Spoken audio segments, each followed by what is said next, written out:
Ever since he was a little kid, Roccoe had loved boxing. He'd sit with his dad, eyes glued to the TV, watching fighters battle with heart, skill, and pure courage. He didn't just see punches. He saw bravery, rhythm, and the power to get back up, no matter what. And that's exactly what he wanted for himself. By age 10, he was already training in his backyard. His punching bag was just old sweaters stuffed into a sack, hanging from a creaky metal pole. His knuckles got tougher, his footwork got sharper, and his dream got bigger. The only thing that didn't grow was his body. While other kids shot up, Roccoe stayed the same size. Doctor after doctor confirmed it. He just wasn't going to be a tall guy. Still, Roccoe kept training, morning runs before the sun was up, push-ups until his arms trembled, shadowboxing so fiercely it felt like the air itself was fighting back. At 16, he finally started trying out for real boxing gyms, and that's when the world tried to break him.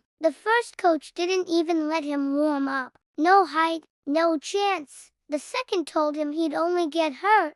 Gym after gym, the answer was always no. Each rejection stung deeper than the last. At night, he'd stare at his ceiling and wonder, what if they're right? But every time doubt crept in, a stronger voice inside him whispered, train harder, prove them wrong. One rainy afternoon, he walked into a small, run-down gym. The floorboards creaked, the ring rope sagged. An older man with silver hair called out, "You here to join or just count raindrops?" That was Coach Valdez, a retired fighter known for spotting hidden talent. "I'm here to try," Roccoe said. The coach asked, "Height?" Roccoe hesitated. "Not much." Coach Valdez just grinned. "Good. Makes you hungrier. Show me what you've got." For the first time, someone wanted to see what he could do. Roccoe stepped into the ring and let loose. He punched, dodged, and moved with razor-sharp footwork. When he finished,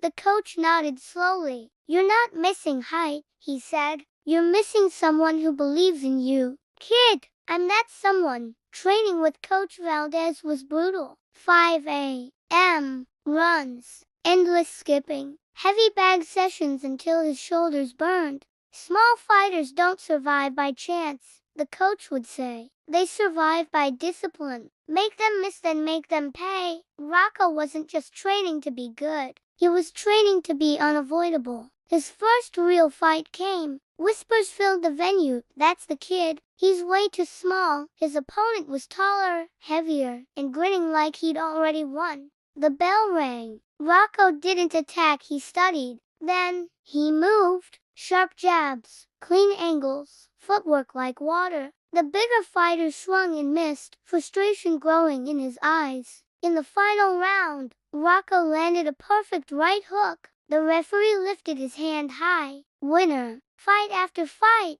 Roccoe climbed the ranks, fueled by every rejection he'd ever faced. Then came the championship. The arena lights blazed as he faced the undefeated champion, a giant who laughed. "You sure you're in the right division, kid?" Roccoe just smirked. "I'm exactly where I'm supposed to be." The bell rang, and Roccoe became a storm, ducking, dodging, countering. The champion grew slower, angrier, more desperate. In the final round, Roccoe slipped a heavy punch, pivoted, and fired a left hook. The champion dropped. The crowd erupted. As the referee raised his hand, Roccoe closed his eyes. He hadn't just won a title. He had silenced every single person who said he couldn't.